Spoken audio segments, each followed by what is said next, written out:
Hey yo, what up gamers? It's fucking Christ. Porcupine TV here. And today I'm gonna do something a little different, a little more serious type video.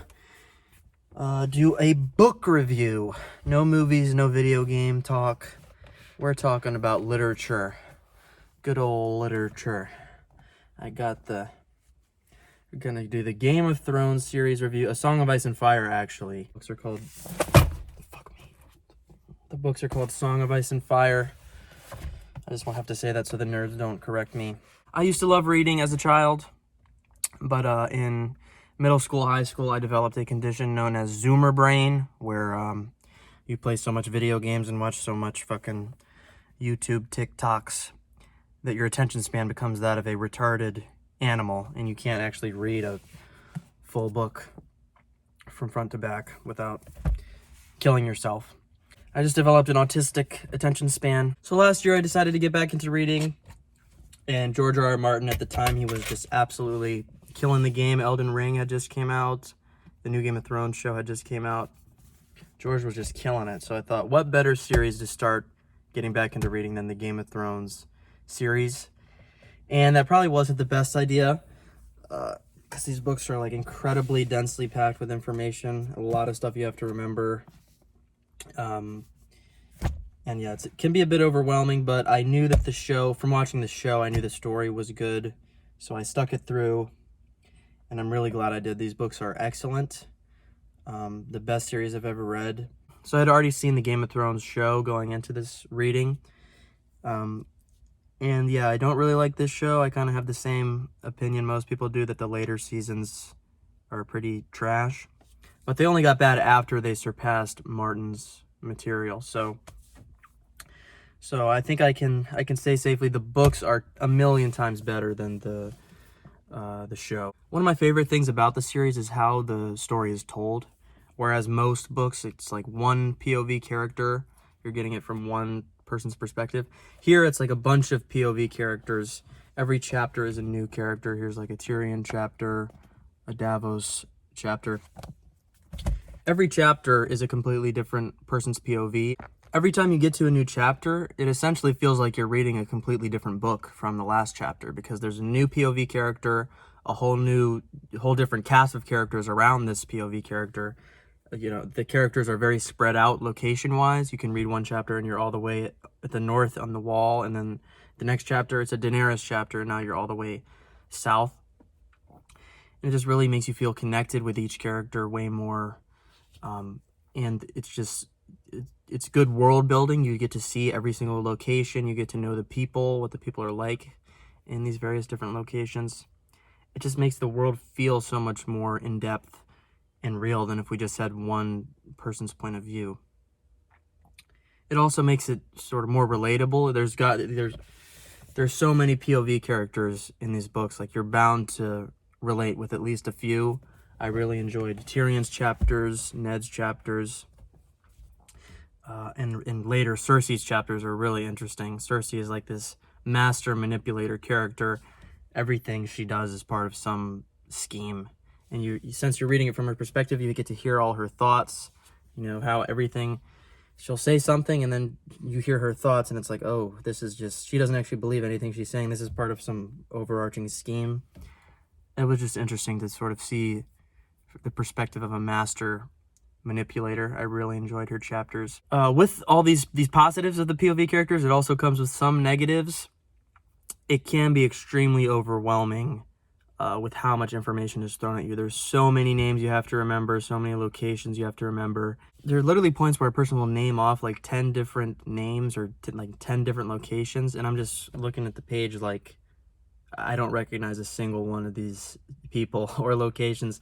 I had to frequently consult the wiki fandom page, the Song of Ice and Fire, wiki of Ice and Fire, which I think is probably a good resource. They're pretty good at not spoiling stuff. But yeah, there wasn't a single chapter that went by that I didn't consult the wiki at least once, because there's just so many names in here, and I could see someone completely giving up on the series just for that alone, and I wouldn't even fault them. It is very overwhelming at times. They do have like a family tree at the back to try to remember all the characters. There's like 100 pages of just family trees at the end here. Crazy, but I just found it easier to use the wiki. And yeah, it is kind of overwhelming.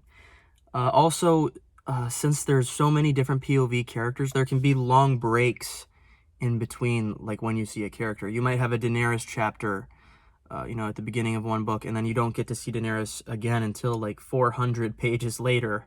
You've already forgotten where her story left off. That was kind of a problem, especially in the later books. In the earlier books, it's not too bad, but once you get here, it's like there's literally will be examples where you don't see a character for like 800 pages or something. It's crazy. Since there's so many stories going on at the same time, sometimes, plots can feel disconnected from one another. In the first book, Daenerys' whole plot is kind of not really related to the rest of the world. But I think in the later books, he does a good job of bringing them all together. Characters from up north will come down to meet Daenerys, and slowly these stories will start to converge. There's really cool instances of plot lines kind of converging, where one character will discover this new location, and you realize this location this person's describing sounds awfully familiar to this other location that this other character was at, and then the plot lines will sort of converge, and it feels really satisfying to the reader. George R. R. Martin, he really rewards you for paying attention. There's one instance, I think in the second to last book, where Sam travels down south and he meets this character. He meets this woman, I think, she's working at a brothel or something, and you realize through the dialogue that this woman he's talking to is Arya. But since Sam has never met Arya, and we're getting it from Sam's perspective, they don't actually tell you that he's talking to Arya, but if you're paying attention, you understand this character has to be Arya because of the things she's saying. Just cool instances like that where you feel like rewarded for paying attention. One of my favorite parts about the books too is they just feel really grounded in reality more than any other sort of fiction I've ever read. There's a lot of instances where it's like, if there weren't dragons and giants in this chapter, this seems like it could be something that really happened in history. Like it's hard to explain, but it just feels like our world, just with some fantasy elements. It doesn't feel like this crazy fantastical world, especially with like a lot of the stuff he does with like religions is sort of emblematic of stuff in real life. Sort of a lot of the history of this world is similar to ours. It makes you feel a lot more like you know what this world is like. The dialogue between characters is also just incredibly well written. Every character feels so different from one another. A lot of the times a character will say some shit and I'm like, this is some shit Socrates would say. I don't know how George Martin came up with this. This is like some modern day philosophy type shit. There was a quote in the second book where Cersei wants to cut the tongues off of anyone who says that their babies are the result of incest. And Tyrion says something like, cutting off a man's tongue doesn't prove that what they're saying isn't true. It just proves that you fear what they have to say. Just a lot of the things that they say are just as applicable to our world as they are to the world of Westeros. Another thing I think that's sort of interesting about these books compared to others, which can be a positive or could be a big negative, is the books don't really have like a definitive end, whereas if you watch the first Star Wars movie, that movie works just on its own. You could have the Star Wars movies could have ended with that one, and it would still be a satisfying movie, right? Even though it's part of a trilogy, it's still satisfying on its own. Here, it's not really like that. Like when a book ends, it very much feels like we just stopped in the middle of an ongoing story. It doesn't feel like a definitive end. If you put these books together and combine them all into one huge book, you probably wouldn't be able to tell where one book ends and the next begins. It just feels like one continuous story. And, obviously if the story doesn't get completed, if George Martin dies before he can finish it, it's going to feel really shitty because it just doesn't really have an end. Probably make it less, it'll make you not really want to reread as much. But I mean, yeah, if he finishes it, oh, it's gonna feel so good. You're finishing a gigantic 5,000 page book. Another thing that was interesting that I want to talk about is the final two books take place actually at the same time. These books were originally written as one, and when it got too long, instead of splitting them up by chronology, he split them up by doing half the characters in this book and then half the characters in this book, with the stories taking place simultaneously. And I really like this decision. I think it was somewhat controversial, but I think it was a really good idea. It gets, a lot of characters, it gives a lot of the more minor characters time to shine. I really liked it. It was a big change of pace because a lot of the sort of big main characters are not in this book, and they are in this one. And he does it really cleverly as well, where, you would think that if the books are taking place at the same time, that this book would spoil what happens, in this book. But he very cleverly doesn't do that. There's a few instances where, we think a certain event happened in this book, and then in this book, we see the event from a different perspective and realize that what we thought happened, it wasn't really what happened. It happened slightly differently. So it's things like that where he sort of cleverly doesn't spoil what happens. And I really liked the splitting of the two books. I think if he tried to do all the characters at the same time, that would be extremely overwhelming. I liked the idea of splitting them up. I don't know what he'll do for the last two, if he'll also split them up like he did for these. But yeah, that was really cool. And then towards the end of this book, it catches up to where this one is, and then we get even more. And then all the characters come back into play. I just really liked it. I think he did it really well. Another thing is the deep... Oh, fuck. Fuck!